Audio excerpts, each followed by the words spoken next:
አንተ የተከበርክ የአርሰናል ደጋፊ ሆይ ቡድናችንን አርሰናል በተመለከተ ሁለት አዳዲስ ዜናዎች አሉ ማለት ነው። እኔ እነሱን እስክነግርህ ቪዲዮውን በደንብ ኮፒ ሊንክ ቤቱን ፎሎ ያላደረጋችሁ ደግሞ ፎሎ እያደረጋችሁ ማለት ነው። ቡድናችን አርሰናል በከረምቱ ማለት ነው አልቫሬስን ለማስፈረም እቅድ እንዳላቸው በዚህ ሰዓት ታማኝ ምንጮች ዘግበውልናል ማለት ነው። አክሎም በጉዳት ላይ የሚገኘው ሂንካፔ ወደ ሙሉ ልምምድ ሊመለስ በጣም እንደተቃረበና የማንቸስተር ዩናይትድ ጨዋታው ላይ ልንመለከተው እንደምንችል በዚህ ሰዓት ታማኝ ምንጮች ዘግበውልናል። ቪዲዮ በደንብ ኮፒ ሊንክ ይደረግ። ከሙን ገነርስ ወይን ሩኒ ዋዛ ስለ ክለባችን አርሰናል የሰጠው እጅግ በጣም አስገራሚ አስተያየት። እኔ ዋዛ ድሮም ይመቸኛል ታውቃላችሁ የምታውቁ ሰዎች። ሩኒ ምን ሲል ነው እንግዲህ ስለ ክለባችን አርሰናል አስተያየቱን የሰጠው? አርሰናሎች በዚህ ሰዓት ጥሩ ፖዚሽን ላይ ይገኛሉ፣ በቻምፒየንስ ሊጉም በፕሪሚየር ሊጉም። እንግዲህ በዚህ ዓመት መጨረሻ በእርግጠኝነት ወይ ፕሪሚየር ሊጉን ወይ ቻምፒየንስ ሊጉን እንደሚያሸንፉ ምንም ጥርጥር የለኝም በማለት ሐሳብ አስተያየቱን ሰጥቷል። ሌሎቻችሁ ዩናይትድ ደጋፊዎች ለምንድን ነው ከሩኒ ከሌጀንዳችሁ ማተማሩት ትላላ? ለማንኛውም ነቆራ ነው። ሩኒ ግን እንደዚህ ሲል ስለ ክለባችን አርሰናል ያለውን አስተያየት ያለውን ኦፒኒየን ተናግሯል። እስኪ ስለ ሩኒ ሆነ ስለ አርሰናል ማለት የሚሰማችሁን ስሜት ሐሳብ አስተያየታችሁን ኮሜንት ሴክሽን ላይ አካፍሉኝ። ፎሎ ማድረግ እንዳትረሱ፣ ቪዲዮን ሼር ኮፒ ሊንክ ማድረግ እንዳይረሳ፣ በተለይ ደግሞ ፎሎ ማድረግ እንዳይረሳ። አርሰናላውያን ይመቻሉ። ሻምፒዮኑ አርሰናል ከማንቸስተር ጨዋታ በፊት ቆንጆ ልምምድ ጣሊያን ላይ ሰርቷል። እሁድ ዩናይትድ ግርፍ ነው የምናደርጋችሁ። የእንግሊዟ ቤቲ ጠብቂኝ፣ እሁድ መጥቼ ገርፍሻለሁ። ፕሪሚየር ሊጉም ላይ አናት ላይ ነን፣ ቶፕ ላይ ነን ያለ ነው። አውሮፓም ቻምፒዮንስ ሊግ ላይ አናት ላይ ነን ያለ ነው ከ7-7። ይህንን ያደረገ ማን ነው? ኃያሉ አርሰናል ብቻ ነው። ዘንድሮ 3 ዋንጫ ከልካይ የለን። ፌቨራይት ላይ አስቀምጦ ይህን ቪዲዮ አመቱ መጨረሻ ላይ እናወራለን። 2 ትልልቅ ዋንጫና 1 ደገፍ የሚያደርግ 3ኛ ዋንጫ እንበላለን። አስረግጬ ነው የምነግርህ። ላይክ ሼር ሪፖስት ይደረግ። እሁድ ጠብቂኝ፣ ዩናይትድ ጠብቂኝ። እሺ የትርፌ ደጋፊዎች ማለት ነው። ባለፈ ፈላውን ካስቀየማችሁ በኋላ ብዙ እየተንጫጫችሁ ነው። በቃ ያዙኝ ልቀቁኝ እያላችሁ ነው። ብታረጋጉት ይሻላል። ሲቲን እኮ ማንም እየለጠፈው ነው። ሲቲን አሸነፍን ብላችሁ እንዳትፎክሩ በጭራሽ ማለት ነው።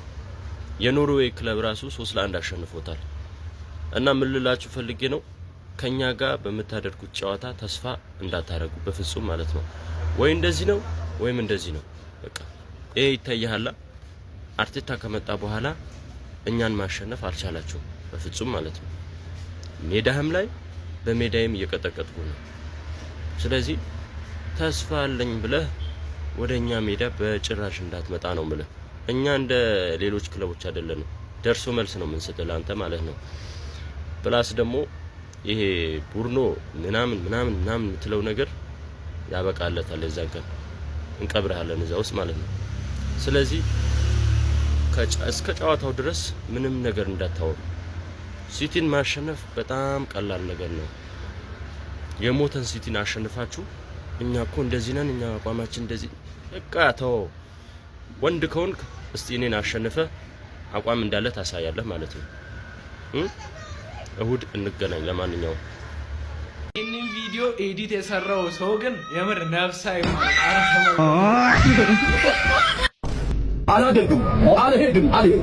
አልሄድም የፈለገ ነገር ይሁን ክለኛ ማለት ነው። በቃ ሻሼ አሁን ያለችበትን ሁኔታ ነው ከኛ ጋር ጨዋታ እንዳለው ለዛውም በሜዳችን ሲያቅ ያለበት ሁኔታ ነው።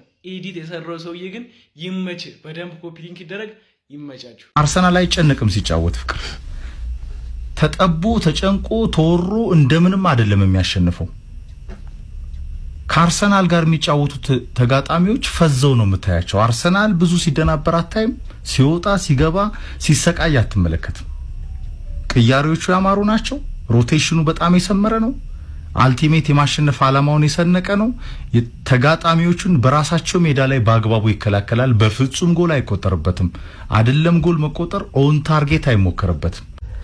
ይህ መከላከል የቻምፒየንስ ሊጉ ፊት አውራሪ አርሰናል በደርቢ ጨዋታ ላይ በምርጥ ብቃት ሲታይ ከነበረው ማንቸስተር ዩናይትድ ጋር ያውም በሀገራችን 2 ከፍተኛ የደጋፊ ቁጥር ያላቸው ቡድኖች በመሆናቸው የእሁድን ጨዋታ በትልቅ ጉጉት እንጠብቃለን። አርሰናል ያው ደከመ ብለው እንኳን በቀላሉ የሚሸነፍ ቡድን አይደለም። ግትር ድድር ያለ ተከላካይ አለው። በማጥቃት በኩል ባይሳካለት በመከላከል በኩል አያሳልፍም። ከስንት አንድ ነው የሚሸነፈው። ከስንት አንድ በ6 ወር ስንት ሽንፈት አየን። ሊቨርፑልና አስቶን ቪላን የደፈሩት። ኦኬ አንዳንዴም ሊሆን ይችላል። ነገር ግን አብዛኞቹ ጨዋታዎች አርሰናል የበላይነት ወስዶ ያሸነፈባቸው፣ የበላይነት ባይወስድ እንኳን ያልተሸነፈባቸው ግጥሚያዎች ናቸው። አርሰናል በሰማይ ከፍ ብሎ በረረ፣ ቅንድብና ምቀኛ እዛው ቆሞ ቀረ በልልኝ ምድረ ቅሪናውና ከእሁዱ ወሳኝ የፕሪሚየር ሊግ ጨዋታ በፊት የአርሰናልና የማንቸስተር ዩናይትድ ደጋፊዎች ይችን ጥያቄ በታማኝነት መልሱልኝ። የአርሰናል ደጋፊዎች አሁን ዩናይትድ ውስጥ እየተጫወቱ ካሉ ተጫዋቾች አንዱን ብቻ መርጣችሁ መውሰድ ትችላላችሁ ብትባሉ ማንን ትመርጣላችሁ? የዩናይትድም ደጋፊዎች እንደዛው አሁን አርሰናል ላይ ከሚጫወቱ ተጫዋቾች አንዱን ብቻ ምረጡ ብትባሉ ማንን ትመርጣላችሁ? በእርግጥ የዩናይትድ ደጋፊዎች ሙሉ 11ዱንም ልትሉ ትችላላችሁ። ምርጫችሁን ኮሜንት ላይ አሳውቁኝ። እኔ በበኩሌ ብሩኖ ፈርናንዴዝን ነው መርጠው። ያው ምክንያቴን ማስቀመጥ አይጠበቅብኝም፣ እሱን ነው መርጠው። እናንተም ምክንያታችሁንና የመረጣችሁትን ሰው ኮሜንት ላይ አሳውቁኝ። ኮፒ ሊንክ፣ ሼር፣ ሪፖስት ማድረጋችሁ እንዳይረሳ። መጽሐፍ ቅዱስ ይዞ ካሁን በኋላ የማንቸስተር ዩናይትድ ደጋፊ አልሆንም በማለት ክለብ የቀየረው ግለሰብ መነጋገሪያ ሆኗል።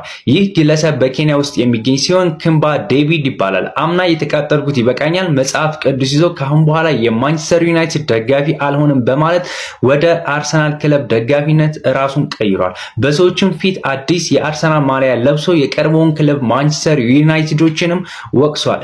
ብዙዎችን እያነጋገረና እያስገረመ ይገኛል። ይህ ግለሰብ የዚህ ግለሰብ ተግባር እናንተ እንዴት አያችሁ? እዚህ አይነት አስገራሚ ስፖርታዊ መረጃዎች ደርሳችሁ ከፈለጋችሁ ሼር፣ ኮፒ ሊንክ፣ ፎሎ አድርጉኝ። ይመቻችሁ። አለን ሺረር እሁድ ለሚደረገው አርሰናል ከማንቸስተር ጨዋታ ከቪክተር ዮኬሬሽ ይልቅ ጋብሪኤል ጄሱስን ቢያሰልፍ ይሻላል ቦስ ሚኬል አርቴታ ሲል ተናግሯል ማለት ነው። እናንተ ማን ቢሰለፍ ደስ ይላችኋል? ቪክተር ዮኬሬሽን የምትሉ 1 ቁጥር፣ ጄሱስን የምትሉ ደግሞ 2 ቁጥር እያላችሁ እስቲ ኮሜንት ላይ አስቀምጡልኝ። ይመቻችሁ። ሰዎች ያወራሉ፣ አርሰናል ይበራል። አርሰናል በአውሮፓ ሻምፒዮንስ ሊግ አንደኛ ሆኖ በማለፉ ማለት ነው የሚያገኘው ጥቅም፣ አንደኛ ጥቅም ፍጻሜ እስከሚደርስ ድረስ የመጀመሪያውን ጨዋታ ከሜዳ ውጪ ነው የሚጫወተው። የሚገርም አድቫንቴጅ ነው በእጁ ያስገባው። ሌላው ከፍተኛ ዳጎስ ያለ ገንዘብ ያገኛል። ሌላው በዛሬው ጨዋታ ላይ ዲክላን ራይስ ቢጫ ካርድ ሆኖ ብሎ የተመለከተ ነው ይመስለኝ። ምክንያቱም የካራት ጨዋታ ያመልጠዋል።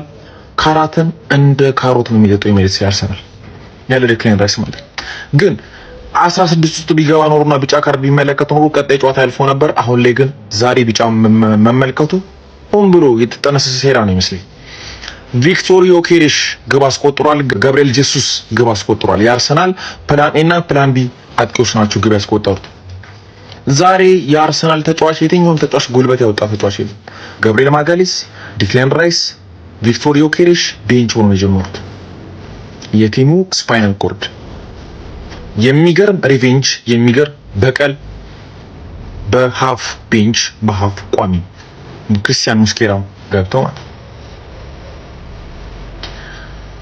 ማድረግ ያለበትን ነገር በሙሉ አድርጎ ተመልሷል።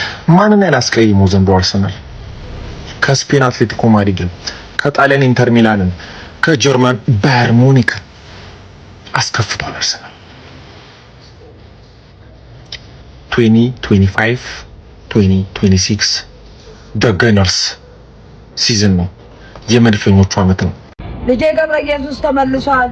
አውሪያችሁም ተመልሷል። ተረኛ ጠብቅ እንደ ሲቲ ይገባልሃል። የቀድሞ ማንቸስተር ዩናይትድ ተጫዋች ሩኒ ስለ ክለባችን የተናገረውን ደስ የሚል ንግግር ላጋራችሁ። ይሄ ቪዲዮ ከመቼ የተለቀቀ ስለሆነ ኮፒ ሊንክ እንዲሁም ደግሞ ላይክ እና ፎሎ እያደረጋችሁ እስከ መጨረሻው እንድትከታተሉ ጋብዛችኋለሁ። ፕሪሚየር ሊጉም በቻምፒየንስ ሊጉም አርሰናሎች በጣም ምርጥ ቦታ ላይ ነው ያሉት። በዚህኛው ውድድር ዓመት ከሁለት አንዱን የሚያሳኩ ይመስለኛል። በዚህኛው ውድድር ዓመት አርሰናሎች ዕጣ ፈንታቸውን የሚቀይሩበት ዓመት ይመስለኛል ሲል ሩኒ ተናግሯል። ከዛ በተጨማሪም አንድ የሚገርም ቁጥራዊ መረጃ ላጋራችሁ። ኢንተር ሚላኖች በቻምፒየንስ ሊጉ በመጀመሪያ 45 2 ጎል ሲቆጠርባቸው ከ15 ዓመት በኋላ ለመጀመሪያ ጊዜ ዛሬ ነው የተቆጠረባቸው። ወደ በኋላ ደግሞ ሚኬል አርቴታ የሚናገረው ንግግር ይዤላችሁ መጣ ይሆናል። ይህንን ቪዲዮ ኮፒ ሊንክ እንዲሁም ደግሞ ላይክ እና ፎሎ ማድረግ እንዳይረሳ።